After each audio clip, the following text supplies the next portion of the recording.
Defeating Darwinism. Chapter 1. Emilio's Letter. 3 Common Mistakes.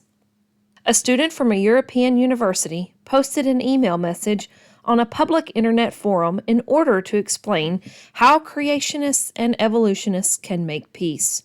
I've changed the spelling and grammar a bit to conform to standard American usage, but in substance, the message is just as this young man, whom I will call Emilio, wrote it. I've been a Christian and a creationist all my life, fiercely against evolutionism until I started my biology course at the university and began learning about evolution. Guess what?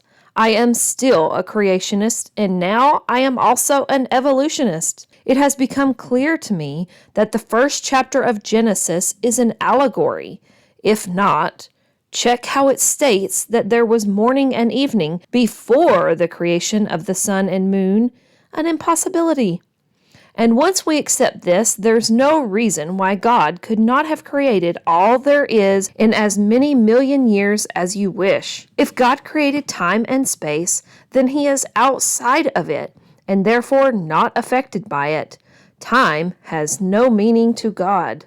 I believe that God created the laws of physics, and therefore everything that results from such laws is God's creation. To say that the species evolved does not deny God's act of creation. Quite the opposite. Evolution is the science that studies how God created the species. Furthermore, evolutionism and creationism cannot be put in the same category, as one is of science, of the rational, and the other is of faith, of the supernatural. I am a Christian, and it often offends me to see that Christians are being viewed as lame brains just because some well-intentioned but ignorant brothers of mine try to discuss such matters without scientific knowledge. Please stop. You do more harm than good. Emilio's statement brought a rueful smile to my face because I have heard the same reasoning so many times from American Christians and from agnostics who have figured out how to get Christians to adopt agnostic ways of thinking. Of course, Emilio is doing his best to cope with a difficult situation, but he has committed the 3 basic mistakes that have done more than anything to disable Christians and other theists from talking sense about God to the world. Mistake number 1. It's only about length of time. First, Emilio has trivialized the conflict between evolution and creation, portraying it as merely a dispute over whether the word day in the book of Genesis can be interpreted figuratively rather than literally. His logic is that if the days of Genesis are really a poetic way of describing long geological ages, then evolution is merely God's chosen method of creating, and one can without difficulty be both an evolutionist and a creationist. Like many mistakes, this one contains grains of truth.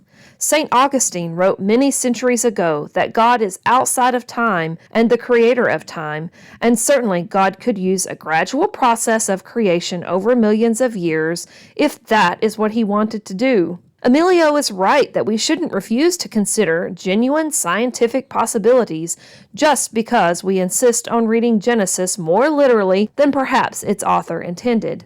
Unfortunately, this much too easy solution to the problem rests on a misunderstanding of what contemporary scientists mean by the word evolution. If they meant only a gradual process of God-guided creation, then Emilio might be on the right track. A God-guided process is not what the modern science educators mean by evolution, however. They are absolutely insistent that evolution is an unguided and mindless process, and that our existence is, therefore, a fluke rather than a planned outcome. For example, the 1995 official position statement of the American National Association of Biology Teachers, hereafter NABT, accurately states the general understanding of major science organizations' educators. The diversity of life on Earth is the outcome of evolution, an unsupervised, impersonal, unpredictable, and natural process of temporal, descent with genetic modification that is affected by natural selection, chance, historical contingencies, and changing environments. Or, in the words of the famous evolutionist George Gaylord Simpson, man is the result of a purposeless and natural process that did not have him in mind. I will explain in subsequent chapters why the biologists insist that evolution must be unsupervised and why God's purposes are not listed among the things that might have affected evolution. For now, I will just say that this claim is not one they can afford to abandon because their whole approach is founded on naturalism, which is the doctrine that nature is all there is. If nature is all there is, then nature had to have the ability to do its own creating. Darwinian evolution is a theory about how nature might have done this without assistance from a supernatural creator. That is why evolution, in the Darwinian sense, is by definition mindless and godless. Pretending otherwise is an evasion of the conflict, not a resolution of it.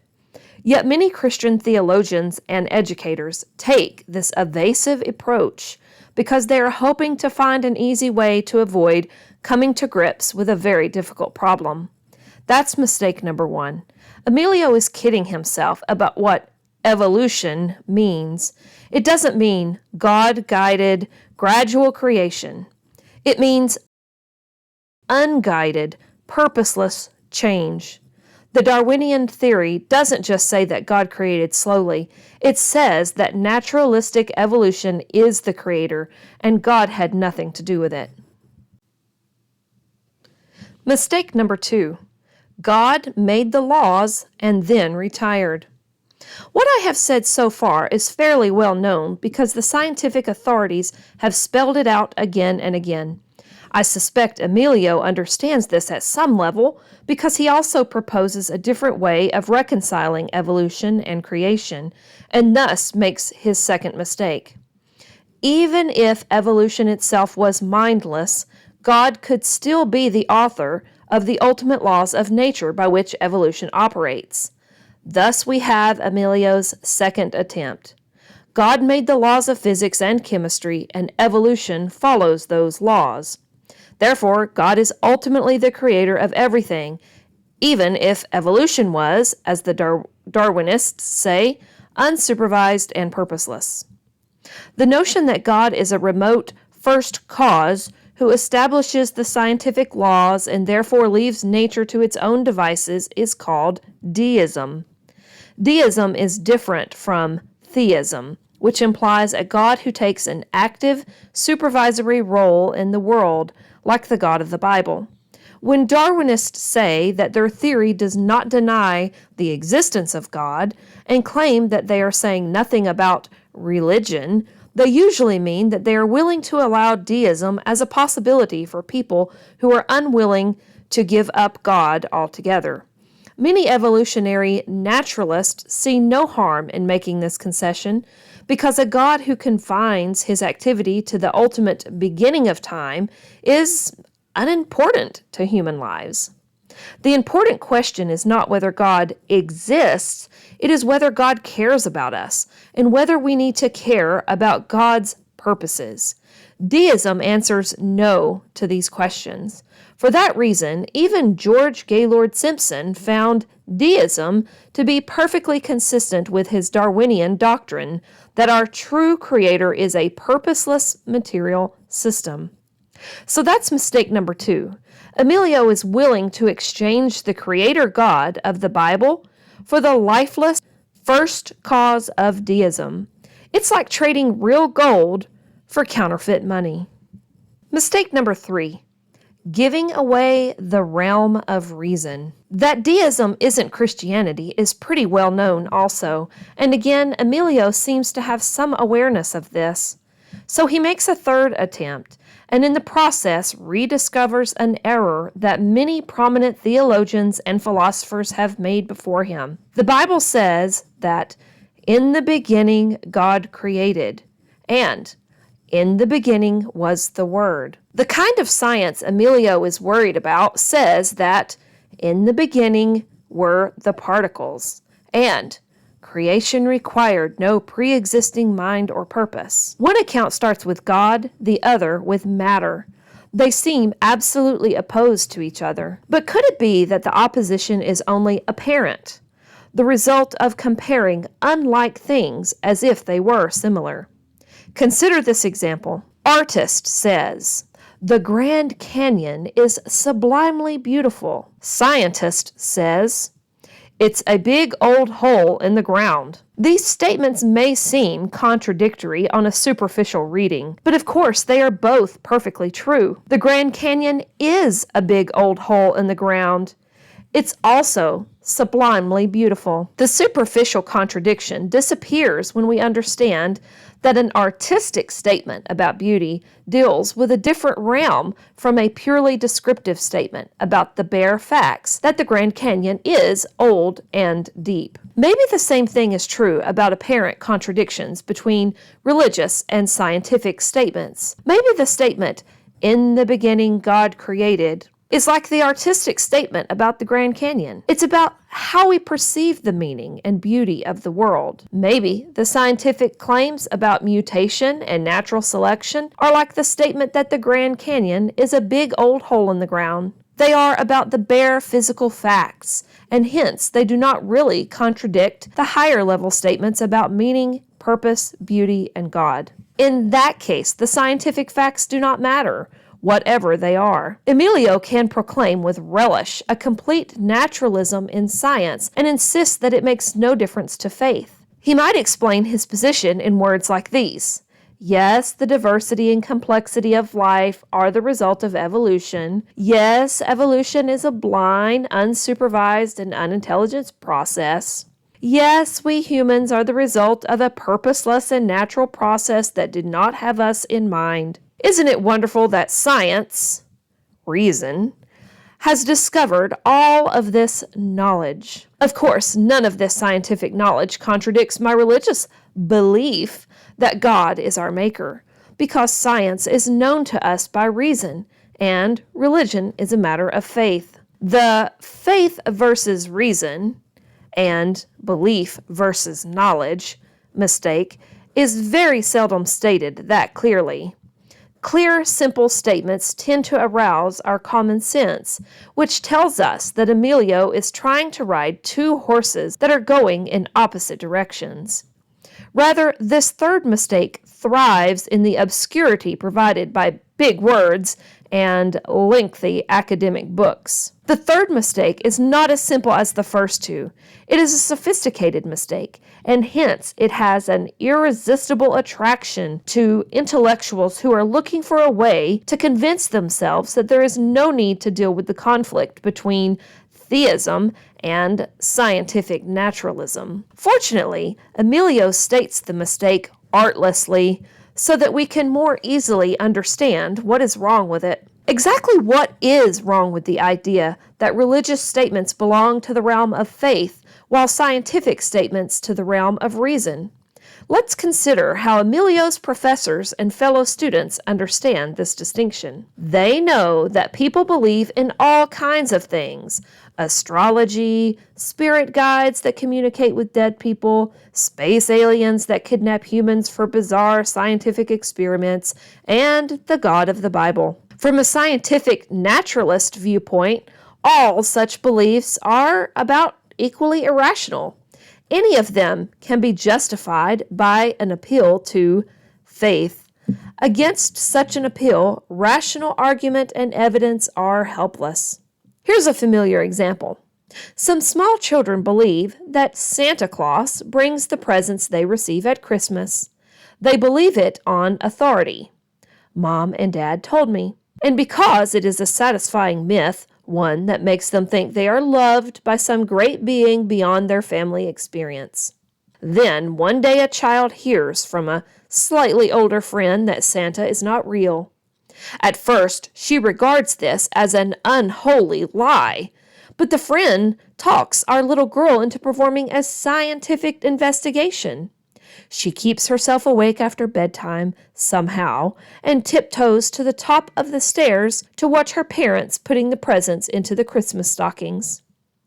What will she believe? If she says that reason tells her one thing and faith tells her another, we expect her to choose reason as she grows up. If she continues to believe in Santa as the years go by, she is refusing to come to terms with reality. We may treat her with kindness and even think she is cute, but we will not take her seriously. If she goes on believing in Santa as an adult, we will conclude that she is insane. Is the God of the Bible, or the Jesus who rose from the dead, an adult version of Santa Claus? One can defend a myth of that kind by saying that it gives people comfort, or allows them to think that death is not the end of everything. The myth may even be socially useful, provided it is kept within bounds. Even atheists sometimes worry about the moral consequences for society if religion disappears altogether. There are reasons for treating the story with a certain patronizing respect and for allowing believers to keep their illusions if they must. Christian theists can buy the tolerance of most agnostics if they retreat to the faith escape. The price is that they tacitly agree not to dispute the naturalistic doctrine that God, like Santa Claus and Zeus, is a product of human culture. In consequence, for intellectual purposes, Christianity ranks among what some call the higher superstitions, meaning the kinds of irrational belief that are relatively respectable in polite society. Christian beliefs are studied in religious studies programs alongside primitive myths as subjective belief systems that are not based on scientific knowledge. So that's mistake number 3.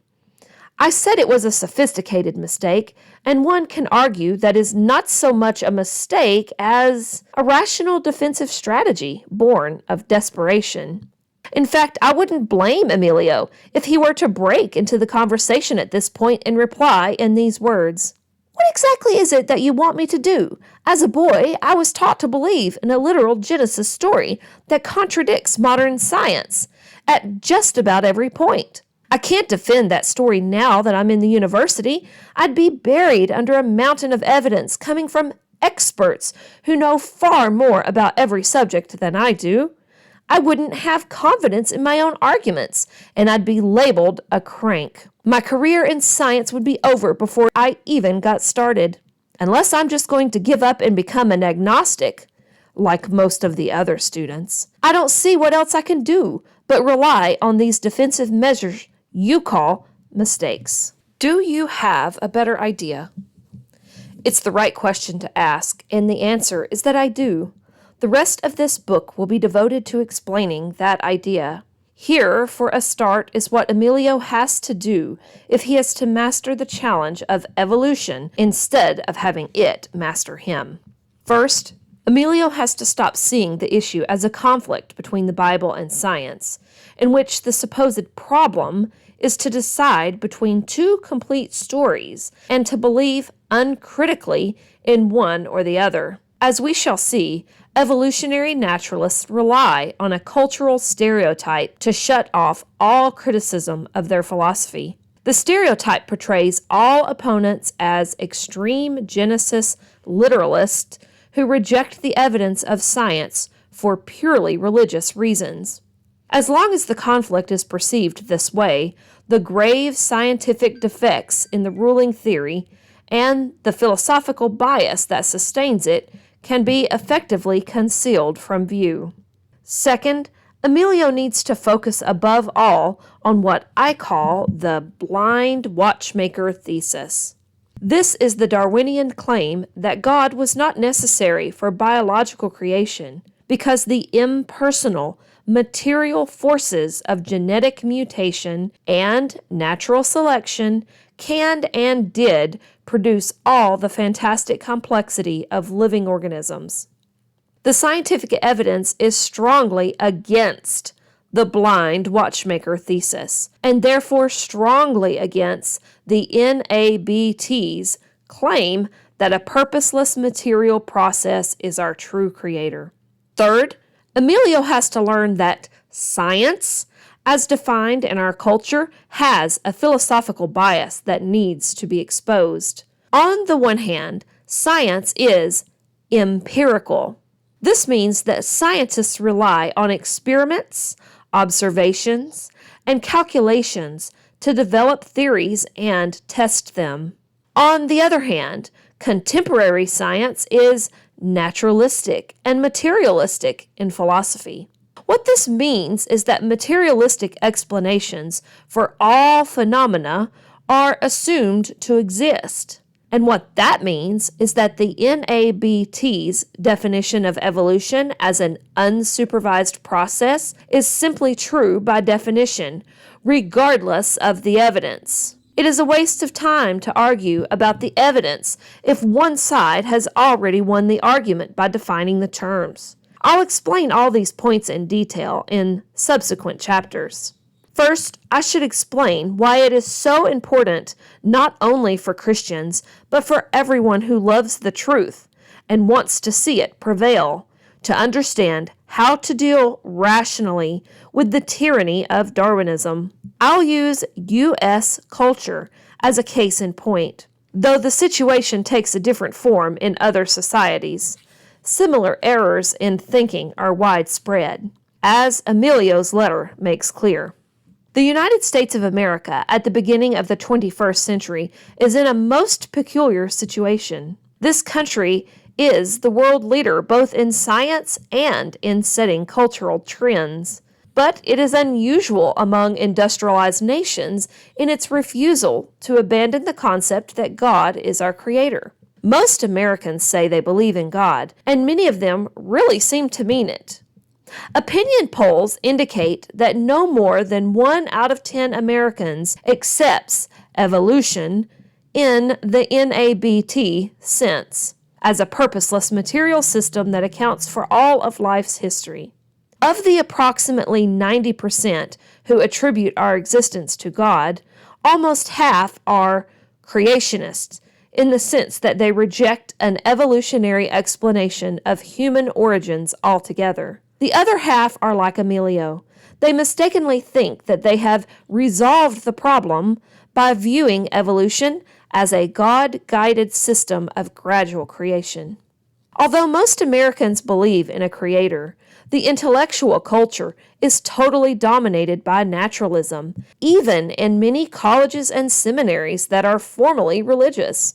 That God is an invention of human culture is taken for granted not only in the natural sciences, but throughout the many departments of our universities, including religious studies departments.